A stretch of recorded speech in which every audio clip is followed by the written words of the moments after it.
Hello नमस्कार दोस्तों।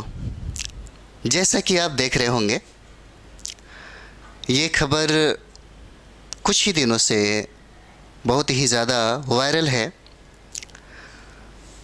और कहीं न कहीं एक संकेत है हमारे समाज में एक नई दिशा के तरफ। आप देख रहे होंगे, एक पिता और एक बेटी के बीच में जो वर्षों से चली आ रही थी एक दक्यानुशी परंपरा, उसे तोड़ने की कोशिश किया गया और समाज को एक नई धारा में, मुख्य धारा में जोड़ने का काम किया गया। और ये कहानी आप देख रहे होंगे तो प्रेम गुप्ता जी का है और उन्होंने बहुत हिम्मत के साथ अपने बेटी को ढोल बाजे के साथ तलाक दिला करके एकदम इज्जत और मान सम्मान के साथ अपने घर पे लेकर के आया। ये हमारे समाज के लिए एक अनोखी बात है, ये दुनिया के लिए एक मिसाल है और हमारे भारत में ये शायद पहला समझिए कि उदाहरण हो सकता है। इसके पीछे की अगर बात किया जाए तो हम लोग देखेंगे कि 2022 में इन्होंने अपनी बेटी का शादी बड़ी धूमधाम से किया था, क्योंकि हर बाप का, हर एक माता पिता का एक ख्वाब होता है, एक सपना होता है अपने बच्चों की शादी बड़ी धूमधाम से करें। और उन्होंने धूमधाम से शादी किया, लेकिन एक परंपराएं जो चली आ रही थी हमारे समाज में, कहा जाता है कि बेटियां पराया धन होती हैं। अक्सर बेटियों के बारे में कहा जाता है कि पराया धन होती है। लेकिन इससे पहले एक मैं बात बता दूं, अगर आपकी प्रॉब्लम जितना ज़्यादा एक माँ बाप समझ सकता है, दुनिया का कोई भी इंसान आपके प्रॉब्लम को नहीं समझ सकता। आपके लिए हमेशा आपके पीछे एक माँ बाप जो खड़ा रहता है, वो दुनिया का कोई भी इंसान आपके पीछे उस ताकत और उस शक्ति के साथ खड़ा नहीं रहता है। और कहा भी जाता है हमारे समाज में बेटियों के लिए कि बेटियां पराये घर की होती हैं। हमारे समाज में एक कहावत है कि अगर बेटियां ससुराल चली जाती है तो उसका अंतिम घर होता है। जब बेटियों की शादी हो जाती है तो अगर उसे लौटना होता है तो उसे अर्थियों के साथ ही जाना होता है।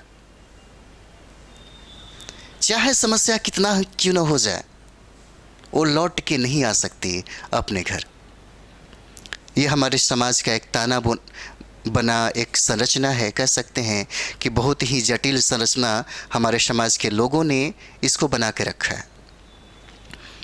और जितनी भी मान्यताएं हैं, या जितने भी कह सकते हैं कि जितने भी दकियानूशी जो परंपराएं हैं, उसको तोड़ने का जो हिम्मत है इन्होंने दिखाया, ये वाकई में काबिले तारीफ़ है। और इन्होंने जो किया वो समाज को इस बात का सीख ज़रूर मिलना चाहिए। जहाँ तक मुझे लगता है कि हर माँ बाप को, हर एक पिता को और हर एक बेटी को भी ये खबर देखना चाहिए, क्योंकि अगर बात किया जाए तो ये जो खबर है, ये खबर अगर आप देखेंगे तो इसका मतलब समझिए कि बहुत सारा चीज़ हो सकता है। जैसे मैंने एक बार पढ़ा था कि डॉक्टर बी.आर. अम्बेडकर भारत में पहला व्यक्ति थे जो बार बार बोलते थे कि लड़कियों को बहुत ही ज़्यादा शिक्षा देना चाहिए, बेटा और बेटी में कोई फ़र्क नहीं समझना चाहिए, कंधे से कंधे मिलाकर चले, सभी को समान रूप से अधिकार देना चाहिए। लेकिन बाद में समाज के लोगों ने क्या किया, बेटियों को एक बाप के लिए इज्जत का ठेकेदारी दे दिया गया और पूरी संपत्ति का ठेकेदारी एक बेटा को दे दिया गया। बेटियां इज्जत हो जाती हैं एक बाप के लिए और बेटा उस धन संपत्ति का ठेकेदार बन जाता है। आज भी ये परंपरा कहीं ना कहीं हमारे समाज में दिखता है, मिल जाता है, और इसे भी धीरे धीरे टूटता हुआ हम लोग देखते हैं। आप देख रहे हैं, ऐसा नहीं है कि प्रेम गुप्ता ये पहला व्यक्ति है। हाँ, जो हिम्मत दिखाई उस मामले में ये पहला व्यक्ति हो सकते हैं। बहुत ऐसे पिता होंगे जो अपने बेटी के लिए ऐसा चाहते होंगे, सोचते होंगे। हमारे समाज की एक बहुत ही अलग परंपरा है। जैसे अगर बात करें, हम भारत में रहते हैं तो भारत में उत्तर भारत और दक्षिण भारत में कुछ खास अंतर है। कहा जाता है कि उत्तर भारत में बेटियों का सिर्फ एक ही घर होता है और दक्षिण भारत की अगर बात कर दिया जाए तो बेटियों का दो घर होता है। और यही वजह होता है कि इतनी समस्या दक्षिण भारत में नहीं देखने को मिलती है। दक्षिण भारत में बेटियों का दो घर होता है, एक मायके होता है और दूसरा ससुराल हो जाता है। दूसरी बात यह है कि उनका जो परिवार होता है संयुक्त परिवार होता है। आप चाहे तो साउथ के फिल्मों में देख सकते हैं, सभी लोग इकट्ठा रहते हैं, कोई भी समस्या होता है सभी बैठ कर के सॉल्व कर देते हैं। लेकिन उत्तर भारत में ऐसा नहीं है। उत्तर भारत में अगर बेटियों की शादी हो जाए तो वहीं सब कुछ उसका होता है और लौट के दोबारा नहीं आ सकती, चाहे समस्या कितना भी खराब क्यों ना हो जाए। क्या लगता है प्रेम गुप्ता को भी ये बात सुनना नहीं पड़ा होगा? क्या उनके रिश्तेदार बोले नहीं होंगे? क्या उनके दोस्त बोले नहीं होंगे? क्या उनके परिवार के कुछ ऐसे लोग नहीं बोले होंगे? क्या समाज का इसका डर नहीं होगा? लेकिन उन्होंने सभी को ताक पर रख करके ये फैसला सुनाया, ये बहुत एक काबिल तारीफ है।